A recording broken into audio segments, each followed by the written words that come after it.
Hey guys, welcome back to another video. My name's Jer. In this video, we're going to go through some FUD that a lot of people throw at Kaspa, that the hash rate is going down. It's true, it has gone down a bit, which is understandable because the price of Kaspa has gone down. So the miners are not breaking even at the moment. Some of them, I have three little home miners here and they cost me barely anything to run. I only get 6 Kas a day from the three of them. But that does me, and it's a decent hash rate out of them. But let's say if you don't know how it works, so this is cas.fyi, and this is the current hash rate at the moment. It was up at 1.5 exahash, sorry, 1.59 exahash. So it's dropped back slightly. It has done it before, but then it came straight back up. But this time it's kind of stayed down. And right now, so the block reward for the miners that mine Kaspa, they have two types of rewards for mining. They get block reward, which is this 62 Kas. They get that every time they get a block.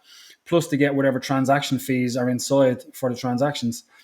So right now, this is 62 Kas. So if I was to get a mine Kaspa block today, I would get 62 multiplied by the current price of Kaspa, which is 0.0655. So $4 per block, not great. If we were back up where we were at the peak, it would be 20. Sorry, I'll start that again. It'd be 20 cent multiplied by the block reward, which is 62, which is $12, so three times. If let's say Kaspa gets to $1, which I think it is going to get to $1 in before the end of the year, no problems. That would be 62 Kas. It would be $62 then, if it was worth $1 at the moment. That's how that works. So the problem with this is that we can't just depend on block reward, because as it goes on, you see the block reward goes down. So it's going to be, the next hit is going to be 58 Kas. It's going to happen in 4 days. So the block reward is going to go down again. So what we need to happen is we need transaction fees to come up. And how that's going to happen is, we go through a few examples here. So this is Kaspalytics. This is the hash rate. It shows you here, the blue line is the hash rate, the white one is the price of Kaspa. And you can see here where we went up to the top. Anyway, it went up there 1.59, and then down at the moment where we are, it's 1.12. So that is the hash rate. And just to show you, like fees, this is the fees, total fees paid in Kas. So these spikes here, this first spike was the first beta launch for KRC20. Didn't go too well because of Kasware wallet. They fucked everything up and it didn't really go well. So that was that. The fees went up to 1.9 million was the total fees given out for that. This was the proper launch for KRC20 on the 15th of September, and the fees were 21 million Kas. That's on top of block rewards. So that's a lot, So it made it very, what would you say? A lot of people wanted to mine Kas back then. And then this next spike here, this was the KDAO launch. It got launched on Blockchain Banter, and everybody went straight on and started mining it. And that was, started minting it. That was nearly 25 million in Kas fees. And there was another one there, another spike there where it went up. So I'm showing you this because when transactions go up, fees go up, the miners make more money.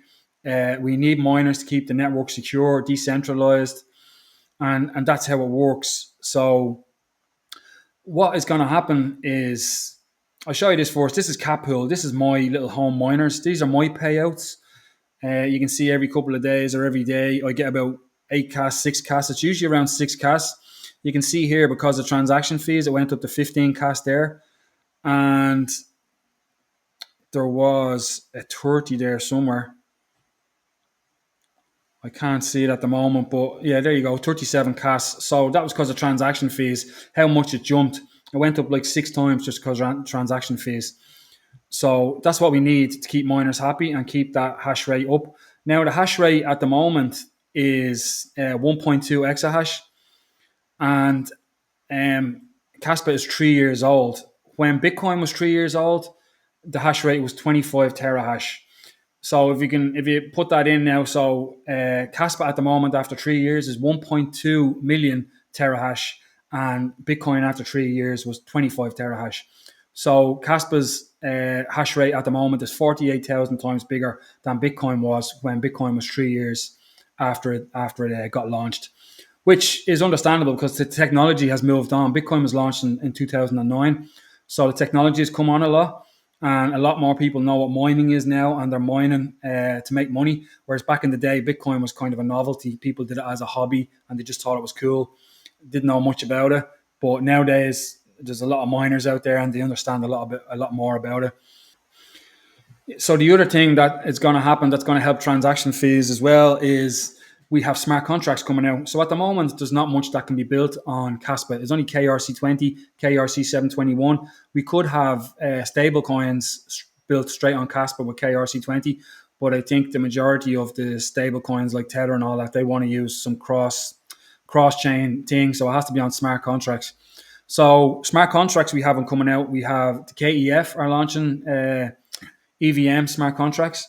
We have KII, Kaspa Industrial Initiative, are launching their own smart contracts. We also have IGRA Labs. That's probably the most popular at the moment. A lot of people know about that one. They are launching EVM smart contracts.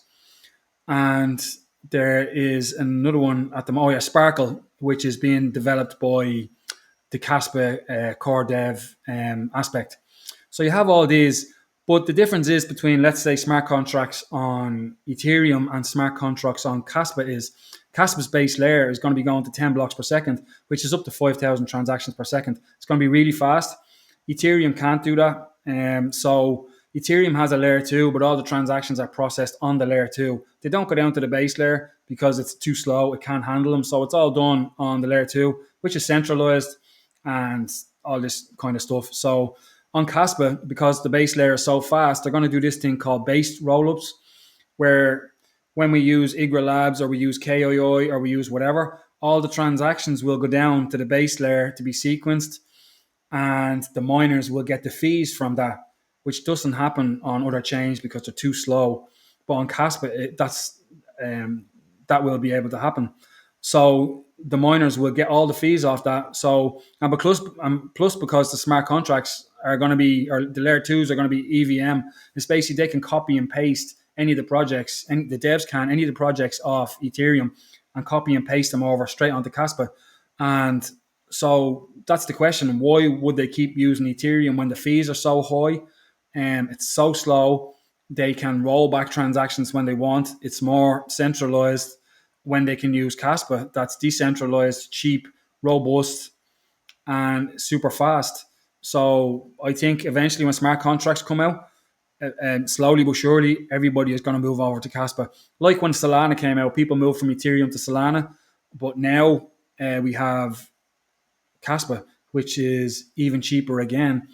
And Solana is fine, but it's more centralized. There's there's only like 30 or so nodes that are running running Solana, and they cost like 20 grand to run. I have a node running there on a piece of crap 10-year-old laptop for Kaspa. It makes it more decentralized. Anybody can run a node. And that's where I see the future going. So it was just to show you a bit about mining, that the mining fees are going. Some miners have switched off their rigs for now, but I guarantee once smart contracts come in and all these transaction fees start coming in, it's going to go back up again. They're going to turn on their rigs again because Kaspa will become more profitable to mine. Plus, the price is going to kick up in a couple of months. The banana zone coming up at the end of April or the start of May.